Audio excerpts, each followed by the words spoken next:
दान के नाम से, पिंडदान के नाम से इतना भ्रम फैलाया जा रहा है। प्रेम से बोलिए सदगुरु कबीर साहिब की जय, संत समाज की जय, भक्त समाज की जय।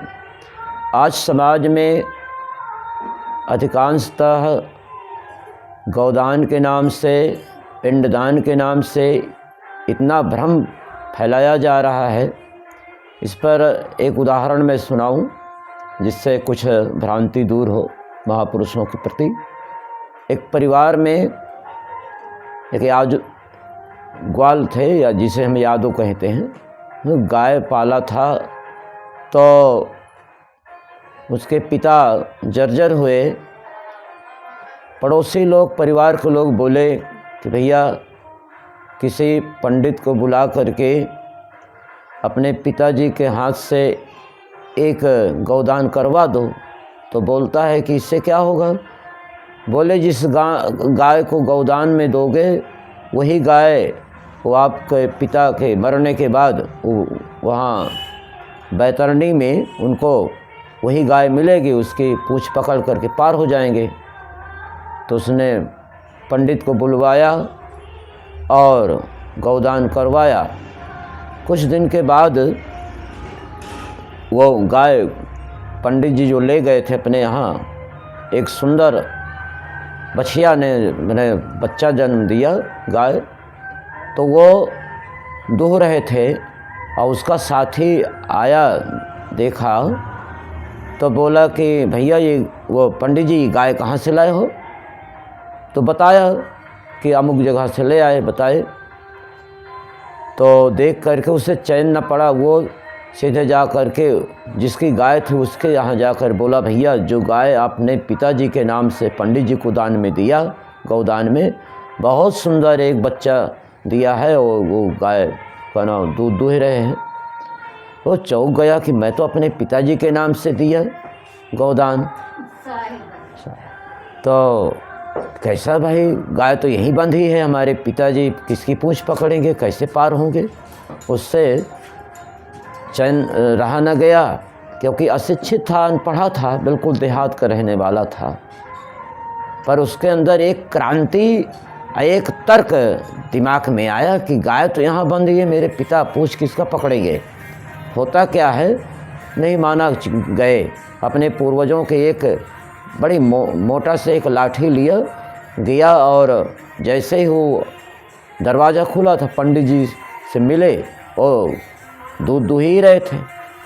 वो बोलता है, पंडित जी गाय तो यहीं आप ला करके बांध लिए हो और बोले हो कि ये गाय की पूँछ पकड़ करके तुम्हारे पिता बैतरणी से पार हो जाएंगे। तो उसने कहा, पंडित बोले, भैया ऐसा है कि हम लोगों का पूर्वजों से ये एक व्यवसाय रहा है, और ना वहाँ कोई गाय मिलता है, न कोई कहीं बैतरणी है, न कहीं स्वर्ग है, न नरक है। हम लोगों का ये व्यवसाय है, धंधा है। तो अनपढ़ आदमी था वो ग्वाल, बोला कि अरे ये बात पहले आपको बताना चाहिए, ऐसा क्यों किए? वो तुरंत अपना गाय लिया और सीधे घर ले आया। इस उदाहरण से सीख मिलती है। समस्त दर्शकों से ये निवेदन है, इस भ्रांति को, इस भ्रम को दूर करने के लिए गौदान की जगह पर, पिंडदान की जगह पर जो आज भ्रम फैलाया जा रहा है, स्वर्ग का लोभ दिखा करके, नरक का भय दिखा करके इतना शोषण किया जा रहा है, इस भ्रम भ्रांति को दूर करने के लिए, अपने बच्चों में अच्छे संस्कार देने के लिए 13वीं की जगह पर आप, जैसे आज हम यहाँ उपस्थित हैं भक्तवर श्री संपत राम जी की श्रद्धांजलि में, ऐसे संस्कार देने के लिए, बच्चों में अच्छे संस्कार देने के लिए दान धर्म यदि करना है तो सद्गुरु संतों को बुला करके अपने यहाँ सत्संग का आयोजन कराएं, और इससे अपने परिवार का सुधार होगा।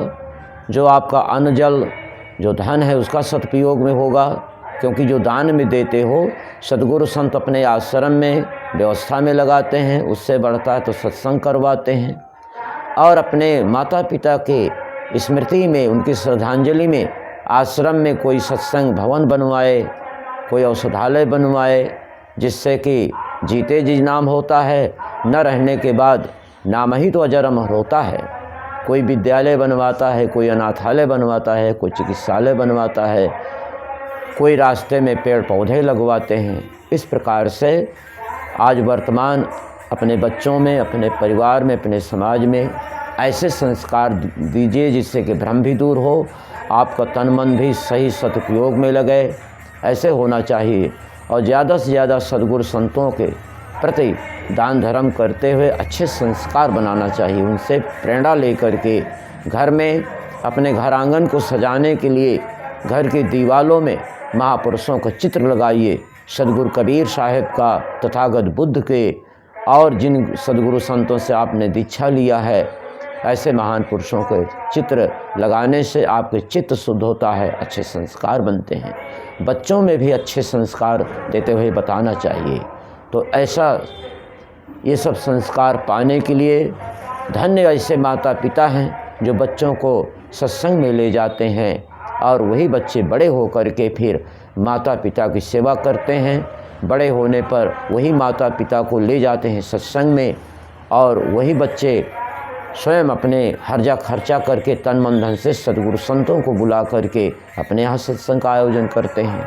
तो इस प्रकार से ऐसे माता पिता को पूजनीय कहा गया है, ऐसे संत गुरुजनों को पूजनीय कहा गया है जिनके अच्छे विचारों से, क्रांतिकारी विचारों से भूल भ्रांति का निवारण हो और घर में सुधार हो, समाज का उत्थान हो। इन्हीं शुभकामना के साथ सभी श्रोताओं को बहुत बहुत धन्यवाद।